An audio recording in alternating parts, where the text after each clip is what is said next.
સંસારમાં જેટલા પણ ધાર્મિક મતમતાંતર છે એ સૌની પાછળ કોઈક મહાપુરુષના અનુયાયીઓનો સંગઠિત સમાજ છે. મહાપુરુષનું એકાંત ભજન સ્થળ જ કાલાંતરે તીર્થ, આશ્રમ, મઠ અથવા તો મંદિર બને છે. તે મહાપુરુષોના નામે આજીવિકા રળવાથી માંડી વિલાસિતા સુધીના સાધનો એકઠા થઈ જાય છે. મહાપુરુષના અવસાન બાદ ગાદીઓ સ્થપાય છે. ગાદીઓથી કોઈ મહાપુરુષ બનતા નથી. તેથી ધર્મ હંમેશા પ્રત્યક્ષદર્શી મહાપુરુષોનું જ ક્ષેત્ર છે. ભગવદ્ ગીતા આવા જ એક નિર્વિવાદ મહાપુરુષ યોગેશ્વર ભગવાન શ્રી કૃષ્ણની વાણી છે, જેના ચિરંતન સત્યો તમારી સમક્ષ યથાર્થ ગીતાની આ કેસેટો રજૂ કરે છે.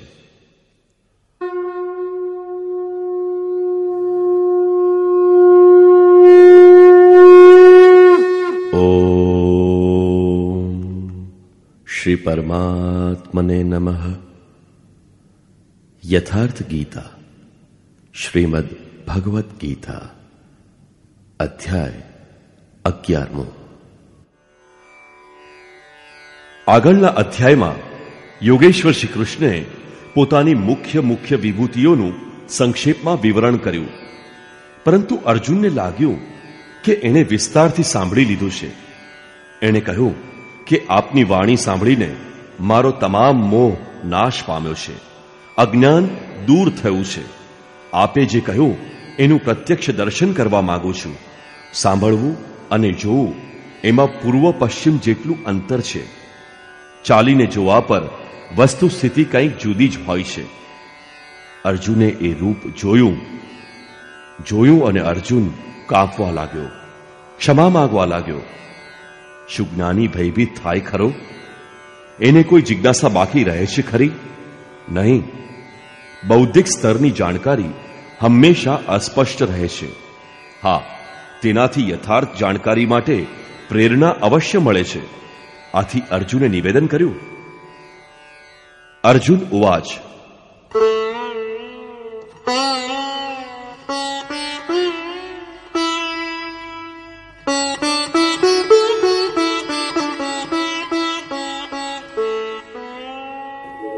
મદનુગ્રહાય પરમં ગુહ્યમધ્યાત્મ સંગીતમ યત્વયોક્તં વચસ્તેન મોહોયં વિગતો મમ. ભગવાન, મારા પર અનુગ્રહ કરવા માટે આપે ગુપ્ત અધ્યાત્મ રહસ્યમાં પ્રવેશ કરાવનાર ઉપદેશ મને આપ્યો. આનાથી મારું આ અજ્ઞાન દૂર થયું છે. હું જ્ઞાની થઈ ગયો છું. ભવાપ્યયૌ હિ ભૂતાનાં શ્રુતૌ વિસ્તરશો મયા ત્વત્તઃ કમલપત્રાક્ષ માહાત્મ્યમપિ ચાવ્યયમ. હે કમલ જેવા નેત્રોવાળા, મેં આપની પાસેથી પ્રાણીઓની ઉત્પત્તિ અને પ્રલય વિશે વિસ્તારથી સાંભળ્યું છે અને આપનો અવિનાશી પ્રભાવ પણ સાંભળ્યો છે.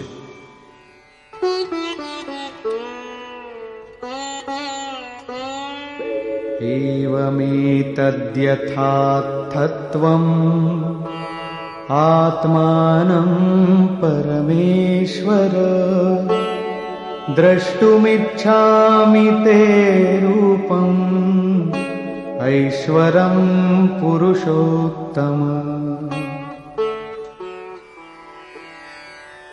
હે પરમેશ્વર, આપ પોતાને જે કહો છો તે પ્રમાણે જ છે, એમાં કોઈ શંકા નથી. પરંતુ મેં કેવળ એના વિશે સાંભળ્યું છે. હે પુરુષોત્તમ, એ ઐશ્વર્યયુક્ત સ્વરૂપને હું પ્રત્યક્ષ જોવા ઈચ્છું છું.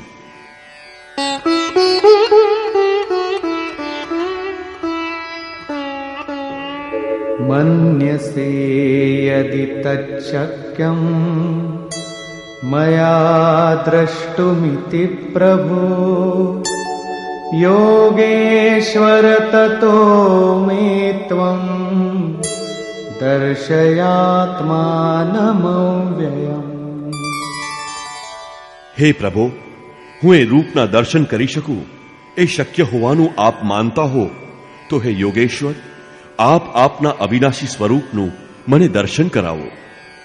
આના ઉપર યોગેશ્વરે કોઈ પ્રતિવાદ ન કર્યો, કેમ કે અગાઉ પણ અનેક સ્થાનો પર તે કહેતા રહ્યા છે કે તું મારો અનન્ય ભક્ત છે અને મારો પ્રિય મિત્ર છે. આથી ઘણી પ્રસન્નતાપૂર્વક ભગવાને પોતાનું સ્વરૂપ પ્રકટ કર્યું. શ્રી ભગવાન ઉવાચ,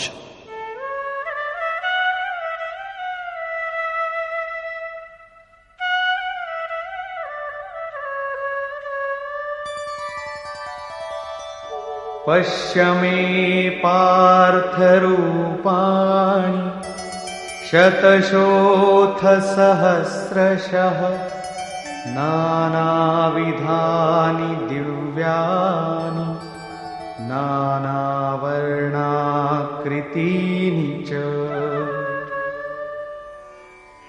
હે પાર્થ, મારા સેંકડો તથા હજારો વિવિધ પ્રકારના અનેક વર્ણ તથા આકૃતિવાળા દિવ્ય સ્વરૂપો તું જો.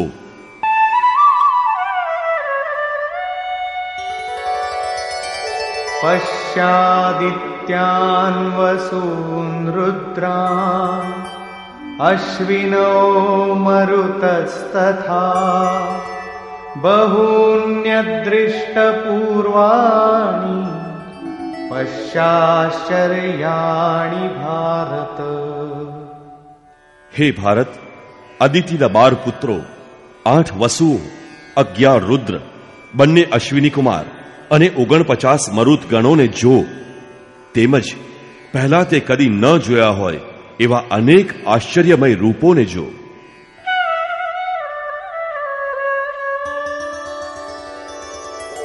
ઇહૈકસ્થં જગત્કૃત્સ્નં પશ્યાદ્ય સચરાચરમ મમ દેહે ગુડાકેશ યચ્ચાન્યદ્રષ્ટુમિચ્છસી.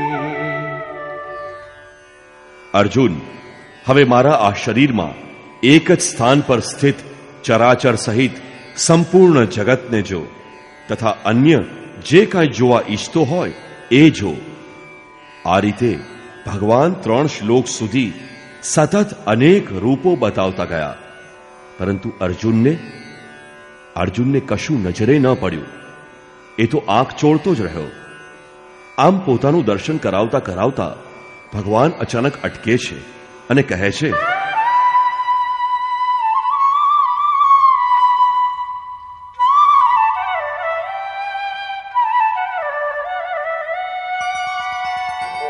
ન તુ માં શક્યસે દ્રષ્ટુમ અનેનૈવ સ્વચક્ષુષા દિવ્યં દદામિ તે ચક્ષુઃ પશ્ય મે યોગમૈશ્વરમ. અર્જુન, તું તારી આંખોથી અર્થાત બૌદ્ધિક દ્રષ્ટિથી મને જોઈ શકવા સમર્થ નથી. આથી હું તને દિવ્ય અર્થાત અલૌકિક દ્રષ્ટિ આપું છું, જે દ્વારા તું મારા પ્રભાવ અને યોગ શક્તિને જોઈ શકીશ. આમ શ્રી કૃષ્ણના અનુગ્રહથી અર્જુનને દિવ્ય દ્રષ્ટિ પ્રાપ્ત થઈ અને એણે જોયું. એ જ રીતે યોગેશ્વર વ્યાસની કૃપાથી એ જ દ્રષ્ટિ સંજયને પણ મળી હતી. જે કાંઈ અર્જુને જોયું એ બધું જ સંજયે પણ જોયું અને એના પ્રભાવથી સ્વયંને કલ્યાણનો સહભાગી બનાવ્યો. એ તો સ્પષ્ટ છે જ કે શ્રી કૃષ્ણ એક યોગી છે. સંજય ઉવાચ,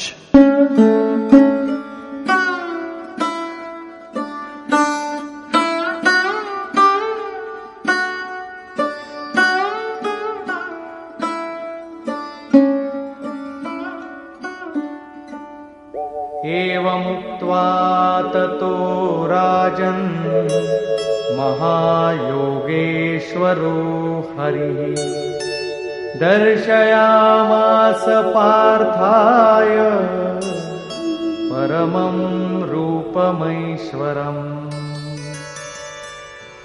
સંજય બોલ્યો, હે રાજન, મહાયોગેશ્વર હરિએ આ રીતે કહીને પછી પાર્થને પોતાનું પરમ ઐશ્વર્યયુક્ત દિવ્ય સ્વરૂપ બતાવ્યું, જે સ્વયં યોગી છે અને બીજાને પણ યોગ પ્રદાન કરવાની જેનામાં ક્ષમતા છે, જે યોગનો સ્વામી છે, તેને યોગેશ્વર કહે છે. આ રીતે સર્વસ્વનું હરણ કરનાર હરિ છે. જો માત્ર દુઃખોનું જ હરણ કરે અને સુખ ન આપે તો દુઃખ ફરી આવશે. સર્વ પાપોના નાશની સાથે સર્વસ્વનું હરણ કરીને પોતાનું સ્વરૂપ આપવા જે સમર્થ છે તે હરિ છે. ભગવાને પાર્થને પોતાનું દિવ્ય સ્વરૂપ બતાવ્યું. પોતે સામે તો ઊભા જ હતા.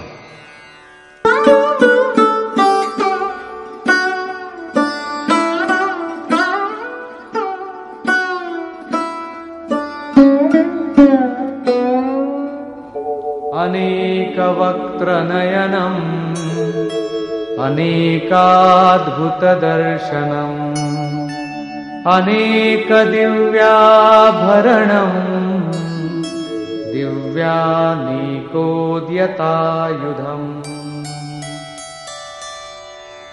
અનેક મુખ અને નેત્રોવાળા, અનેક અદ્ભુત દર્શનવાળા, અનેક દિવ્ય આભૂષણોથી યુક્ત અને અનેક દિવ્ય શસ્ત્રોને હાથમાં ધારણ કરેલા તથા दिव्यमाल्याम्बरधरम्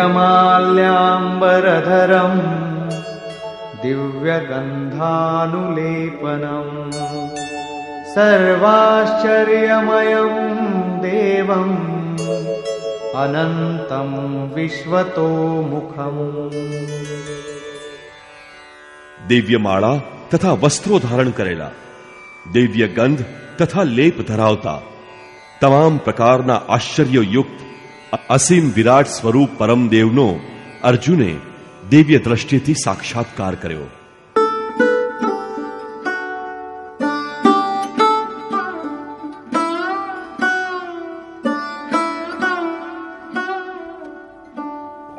दिवि सूर्यसहस्रस्य भवेद्युगपदुत्थिता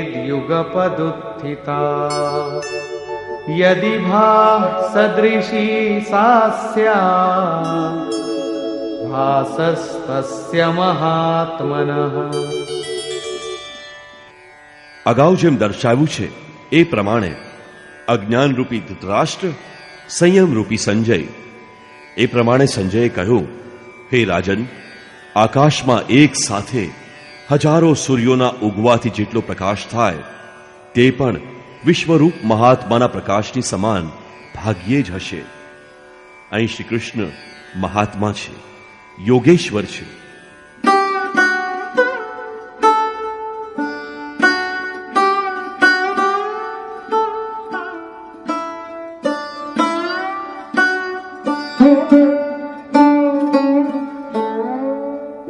तत्रैकस्थं जगत्कृत्स्नं प्रविभक्तमनेकधा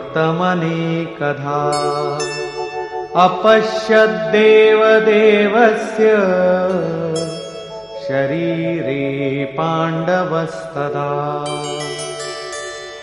પાંડુપુત્ર અર્જુને, પુણ્ય એટલે પાંડુ, પુણ્ય અનુરાગને જન્મ આપે છે. અનુરાગ એટલે અર્જુન.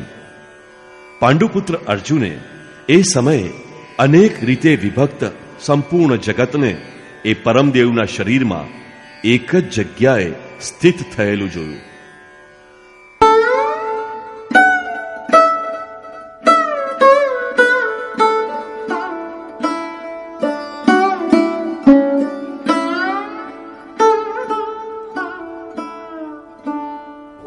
ततः स विस्मयाविष्टो हृष्टरोमा धनञ्जयः प्रणम्य शिरसा देवं कृताञ्जलिरभाषत. આ પછી આશ્ચર્યચકિત, હર્ષથી રોમાંચિત એ અર્જુને પરમાત્મા દેવને માથું નમાવી પ્રણામ કરી. પહેલા પણ પ્રણામ કરતો હતો, પરંતુ હવે પ્રભાવ જોઈને સાદર પ્રણામ કરે છે. માથું નમાવી પ્રણામ કરી હાથ જોડીને અર્જુન બોલ્યો. અહીં અર્જુને અંતઃકરણથી નમન કર્યું અને કહ્યું. અર્જુન ઉવાચ.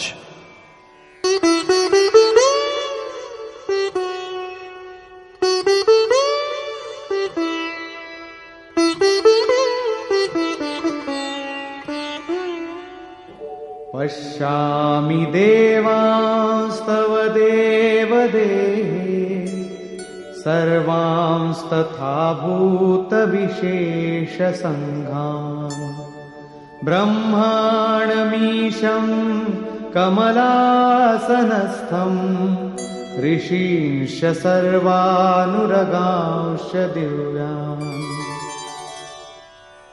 હે દેવ, આપના શરીરમાં હું તમામ દેવો તથા અનેક પ્રાણી સમુદાયોને, કમલાસન પર વિરાજમાન બ્રહ્માજીને, મહાદેવજીને, તમામ ઋષિઓ તથા દિવ્ય સર્પોને જોઉં છું.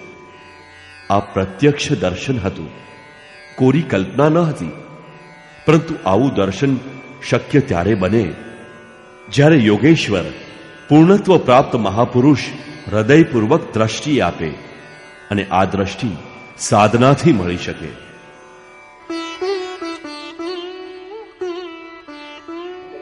અનેક બાહુદર વક્ત્ર નેત્રમ પશ્યામિ ત્વામ સર્વતોનંતરૂપમ નાન્તં ન મધ્યમ ન પુનસ્તવાદિમ પશ્યામિ વિશ્વેશ્વર વિશ્વરૂપ. વિશ્વસ્વામી, હું આપને અનેક હાથ, પેટ, મુખ અને નેત્રોથી યુક્ત તથા બધી બાજુએ અનંત રૂપોવાળા જોઉં છું. હે વિશ્વરૂપ, હું આપના આદિ, મધ્ય કે અંતને જોતો નથી. અર્થાત આપના આદિ, મધ્ય અને અંતનો નિર્ણય કરી શકતો નથી.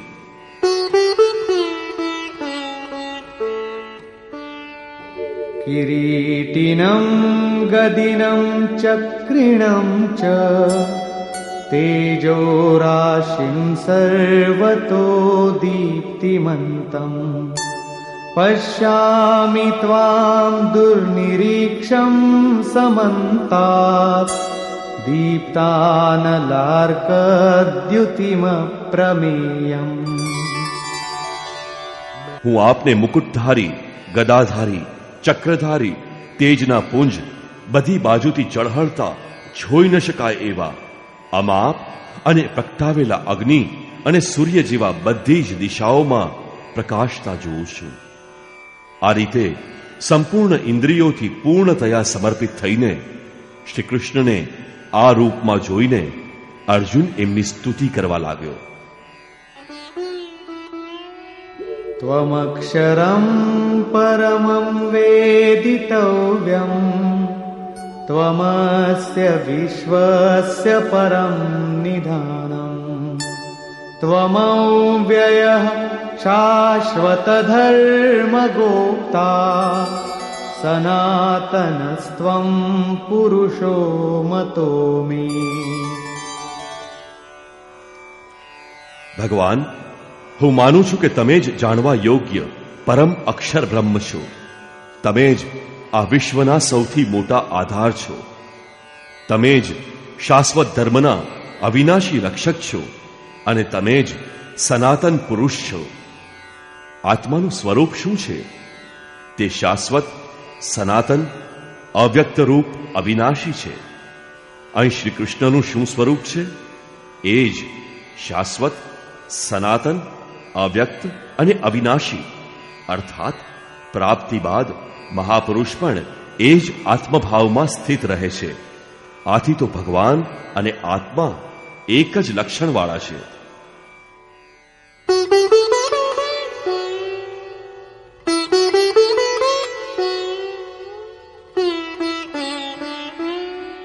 અનાદિમધ્યાંતમનંત વીર્યં અનંત બાહું શશિ સૂર્યનેત્રં પશ્યામિ ત્વાં દીપ્તહુતાશવક્ત્રં स्वतेजसा विश्वमिदं तपन्तम्। હે પરમાત્મા, હું તમને આદિ, મધ્ય અને અંત વિનાના અનંત શક્તિવાળા, અનંત બાહુવાળા, અગાઉ હજારો હતા, હવે અનંત થઈ ગયા, અનંત બાહુવાળા, સૂર્ય ચંદ્રરૂપી આંખોવાળા, પ્રજ્વલિત અગ્નિ જેવા મુખવાળા અને પોતાના તેજથી જગતને તપાવી રહેલા જોઉં છું. સૂર્ય ચંદ્રરૂપી આંખોવાળા એટલે કે સૂર્ય સમાન પ્રકાશ આપનાર અને ચંદ્રમાની જેમ શીતળતા આપનાર ગુણો ભગવાનમાં છે. ચંદ્ર અને સૂર્ય તો માત્ર પ્રતીક છે.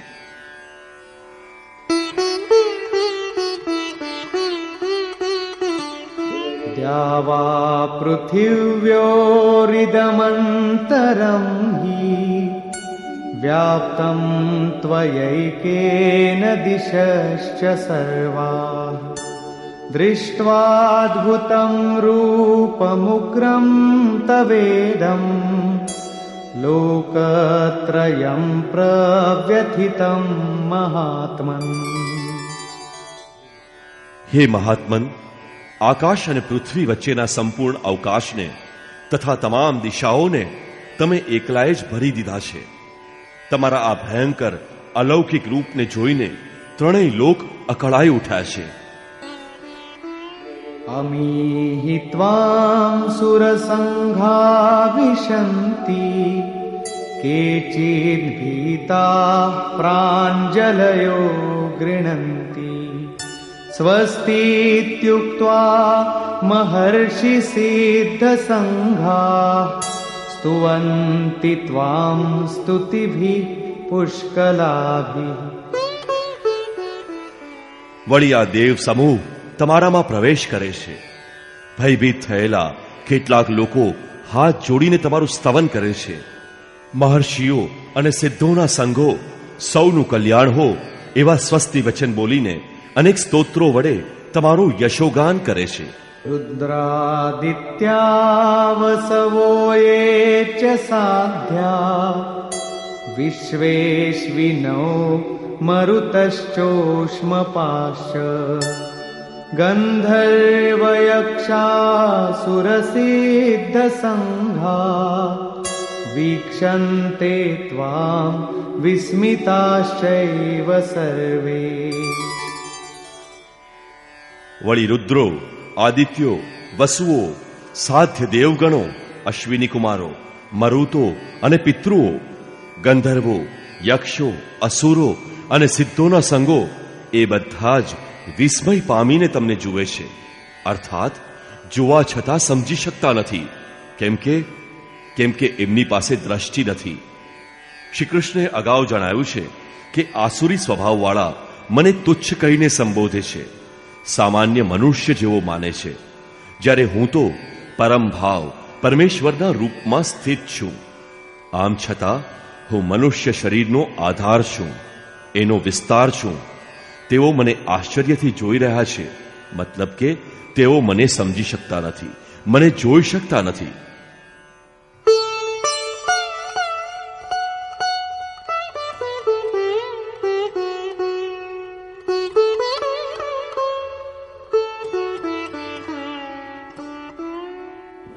રૂપમ મહત્તે બહુવક્ત્ર નેત્રમ મહાબાહો બહુબાહુરુપાદમ બહુદરમ બહુદંષ્ટ્રાકરાલમ દૃષ્ટ્વા લોકા પ્રવ્યથિતાસ્તથાહમ. હે મહાબાહુ, શ્રી કૃષ્ણ મહાબાહુ છે અને અર્જુન પણ મહાબાહુ છે. પ્રકૃતિથી પર મહાન સત્તા જેનું કાર્યક્ષેત્ર છે તે મહાબાહુ છે. શ્રી કૃષ્ણ મહાનતામાં પૂર્ણ છે, અધિકતમ સીમામાં છે. અર્જુન એની પ્રવેશિકામાં છે, એના માર્ગમાં છે. મંજિલ માર્ગનો બીજો છેડો તો છે જ. તો હે મહાબાહુ, યોગેશ્વર, અનેક મુખ અને નેત્રોવાળું, અનેક હાથ, જાંઘ અને પગવાળું, અનેક પેટવાળું અને દાઢોને લીધે વિકરાળ લાગતું તમારું મહાન રૂપ જોઈને ત્રણેય લોક અને હું વ્યાકુળ બન્યા છીએ. હવે અર્જુનને ભય લાગવા માંડ્યો છે કે શ્રી કૃષ્ણ આટલા મહાન છે.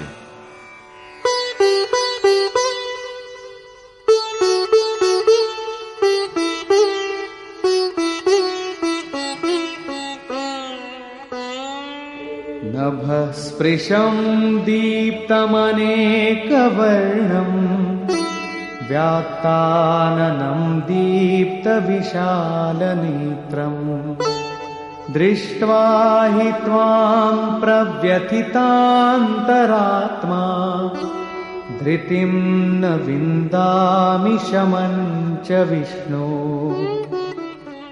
વિશ્વમાં સર્વત્ર અણુરૂપથી વ્યાપ્ત હે વિષ્ણુ, તમને આકાશ સુધી પહોંચેલા જળહળતા રંગબેરંગી ખુલ્લા મુખવાળા અને તેજસ્વી વિશાળ આંખોવાળા જોઈને મારું મન વ્યાકુળ બન્યું છે. એટલે હું ધીરજ અને મનના સમાધાન રૂપ શાંતિ ગુમાવી બેઠો છું. દંષ્ટ્રાકરાલાનિ ચ તે મુખાની દૃષ્ટ્વૈવ કાલાનલસન્નિભાની દિશો ન જાને ન લભે ચ શર્મ પ્રસીદ દેવેશ જગન્નિવાસ. હે દેવોના દેવ, હે જગતના આશ્રય, પ્રલય કાળના અગ્નિ જેવા અનેક દાડોથી ભયંકર લાગતા તમારા મુખને જોઈને હું દિશાઓનું ભાન ભૂલ્યો છું અને અશાંત બની ગયો છું. માટે હે પ્રભુ, તમે પ્રસન્ન થાઓ.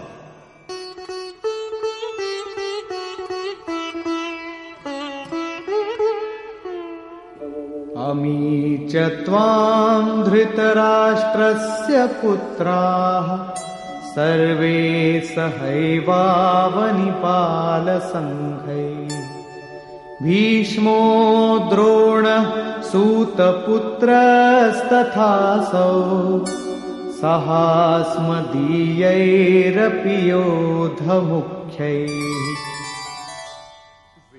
રાજાઓના સંઘો સહિત ધૃતરાષ્ટ્રના બધા પુત્રો અને અમારા મુખ્ય યોદ્ધાઓ સહિત ભીષ્મ, દ્રોણાચાર્ય તથા તે કર્ણ પણ તમારા વિકરાળ દાઢવાળા ભયાનક મુખોમાં ઝડપથી પ્રવેશી રહ્યા છે. વક્ત્રાણિ તે ત્વરમાણા વિશન્તિ દંષ્ટ્રાકરાલાનિ ભયાનકાની કેચિદ્વિલગ્ના દશનાંતરેષુ સંદૃશ્યન્તે ચૂર્ણિતૈરુત્તમાંગૈ. અને તેમનામાંના ઘણા તો કચડાયેલા માથા સહિત આપના દાંતોની વચ્ચે ચોંટેલા દેખાય છે. તેઓ કેવા વેગથી પ્રવેશે છે, હવે એનો વેગ જુઓ. યથા નદીનાં બહવોऽમ્બુવેગાઃ સમુદ્રમેવાભિમુખા દ્રવન્તિ તથા તવામી નરલોકવીરા વિશન્તિ વક્ત્રાણ્યભિવિજ્વલન્તિ. જેવી રીતે નદીઓના અનેક જળ પ્રવાહો સમુદ્રની દિશામાં ધસતા હોય છે, એવી જ રીતે આ બધા વીર પુરુષો તમારા જળહળતા મુખમાં પ્રવેશ કરે છે. અર્થાત તેઓ પોતે શૂરવીર તો છે જ, પરંતુ તમે સમુદ્રવત છો. તમારી સમક્ષ એમનું બળ અતિ અલ્પ છે. તે શા માટે અને કેવી રીતે પ્રવેશ કરે છે એના માટે ઉદાહરણ આપ્યું છે.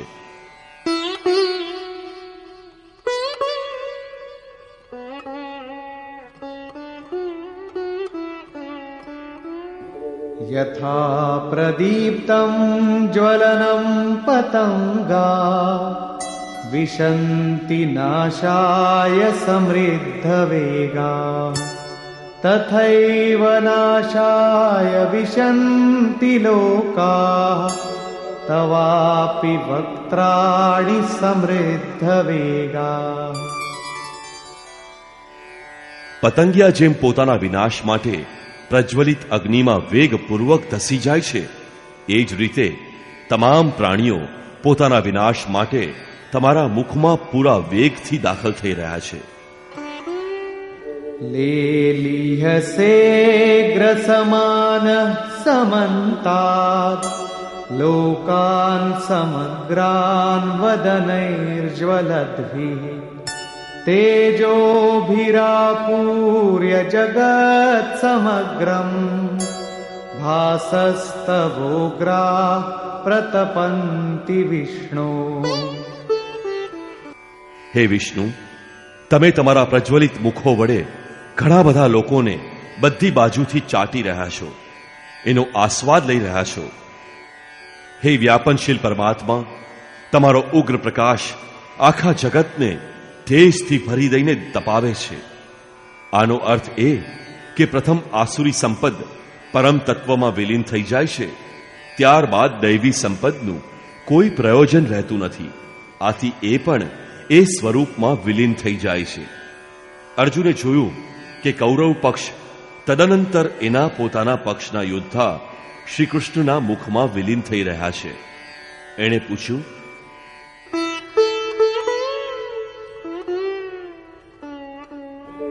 આખ્યાહિ મે કો ભવાનુગ્રરૂપો નમોસ્તુ તે દેવવર પ્રસીદ. વિજ્ઞાતુમિચ્છામિ ભવन्तમાદ્યં નહિ પ્રજાનામિ તવ પ્રવૃત્તિમ. હે દેવશ્રેષ્ઠ, હું આપની પ્રવૃત્તિ અથવા ચેષ્ટાઓને સમજી શકતો નથી. આપના આદિ સ્વરૂપને હું જાણવા માંગુ છું. હું આપને નમસ્કાર કરું છું. આપ મારા પર પ્રસન્ન થાઓ અને ઉગ્ર રૂપ આપ કોણ છો તે મને કહો. આથી યોગેશ્વર શ્રી કૃષ્ણએ કહ્યું. શ્રી ભગવાન ઉવાચ,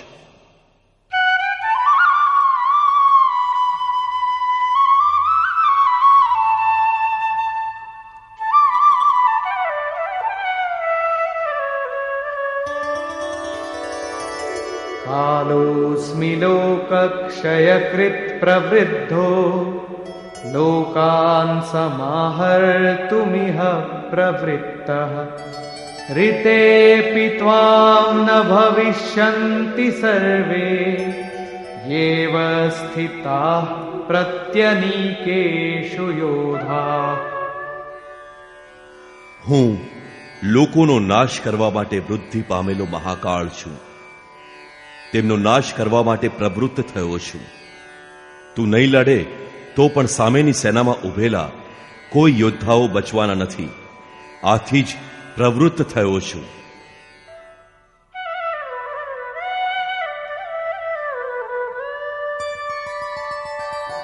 તસ્માત્ ત્વમુત્તિષ્ઠ યશો લભસ્વ જીત્વા શત્રૂન ભુંક્ષ્વ રાજ્યં સમૃદ્ધં મયૈવૈતે નિહતા પૂર્વમેવ નિમિત્ત માત્રમ ભવ સવ્યસાચિન. માટે હે અર્જુન, તું ઊભો થા, શત્રુને જીતીને કીર્તિ મેળવ અને બધી જાતની સમૃદ્ધિથી ભરેલું રાજ્ય ભોગવ. એ બધા શૂરવીરોને મેં પહેલેથી જ હણેલા છે. તું માત્ર નિમિત્ત રૂપ બન. પ્રાય શ્રી કૃષ્ણએ સર્વત્ર કહ્યું છે કે પરમાત્મા કશું કરતો નથી, કરાવતો નથી, સંયોગથી કશું જોડાતું નથી. મોહયુક્ત બુદ્ધિને કારણે લોકો કહે છે કે પરમાત્મા કરાવે છે, પરંતુ અહીં તો સ્વયં પરમાત્મા ઊભા થઈ જઈને કહે છે, અર્જુન, કરતા હરતા હું છું. મારાથી એ લોકો પહેલેથી જ હણાયેલા છે. માત્ર તું ઊભો થા અને યુદ્ધ કર અને યશને પ્રાપ્ત કર. આવું એટલા માટે છે કે સો કેવલ ભગતન હિત લાગી. અર્જુન આ અવસ્થા પ્રાપ્ત કરી ચૂક્યો છે. ભગવાન સ્વયં ઊભા થઈ ગયા. અનુરાગ અર્જુન છે. ભગવાન અનુરાગી માટે સદા સાથે જ ઊભા રહે છે. એના કર્તા બને છે, એના રથી બને છે. ગીતામાં અહીં ત્રીજી વખત સામ્રાજ્યનું પ્રકરણ આવ્યું. પહેલા અર્જુન લડવા ઈચ્છતો ન હતો. એણે કહ્યું કે પૃથ્વીના ધન ધાન્યથી સમૃદ્ધ નિષ્કંટક સામ્રાજ્ય તથા દેવતાઓનું સ્વામીપણું તથા ત્રૈલોક્યના રાજ્યમાં પણ હું ઇન્દ્રિયોને શુષ્ક કરનાર મારા આ શોકને દૂર કરવાનો કોઈ ઉપાય જોતો નથી. તડપતા રહેવાનું હોય તો મારે એ જોઈતું નથી. યોગેશ્વરે કહ્યું, આ યુદ્ધમાં હારશે તો દેવત્વ પામીશ અને જીતશે તો મહામહિમ સ્થિતિ પ્રાપ્ત થશે. હવે અહીં કહે છે કે શત્રુઓ તો મારાથી હણાયેલા છે. તું માત્ર નિમિત્ત બન, યશને પ્રાપ્ત કર અને સમૃદ્ધ રાજ્યને ભોગવ. ફરી એ જ વાત, જે વાતથી અર્જુન ચોંકી જાય છે. એમાં એનો શોક દૂર થતો નથી. શું શ્રી કૃષ્ણ ફરીથી એ રાજ્ય આપશે? ના. વસ્તુત વિકારોનો અંત આવતા પરમાત્મા સ્વરૂપની સ્થિતિ જ વાસ્તવિક સમૃદ્ધિ છે, જે સ્થિર અચલ સંપત્તિ છે, જેનો ક્યારેય વિનાશ થતો નથી. એ રાજયોગનું પરિણામ છે.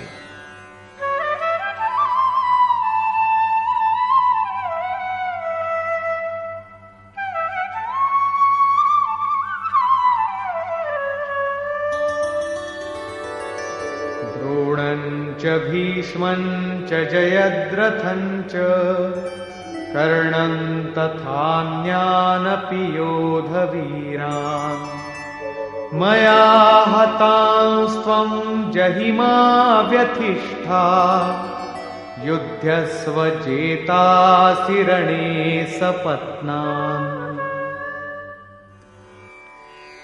દ્રોણ, ભીષ્મ, જયદ્રથ, કર્ણ અને બીજા યોદ્ધાઓ એ બધાને મેં હણેલા જ છે.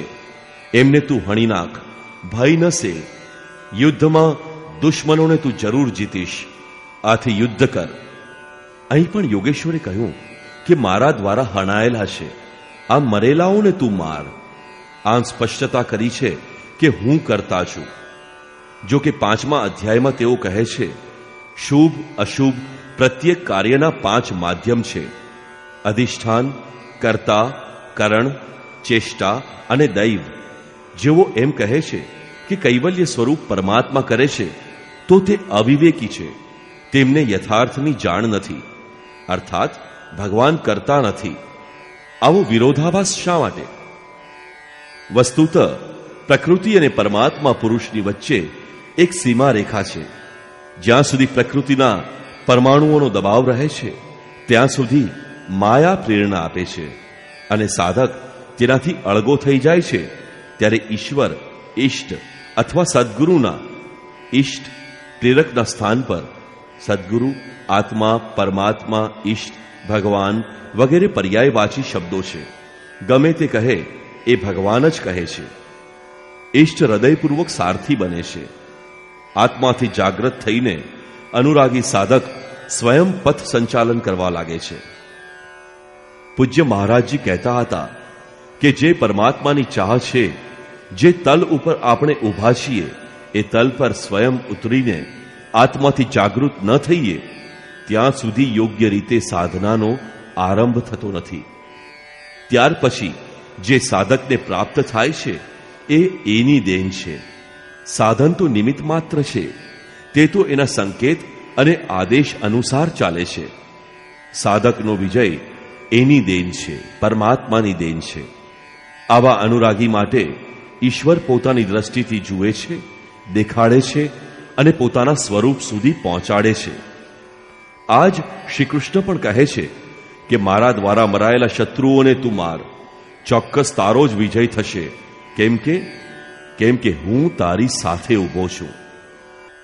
સંજય ઉવાચ.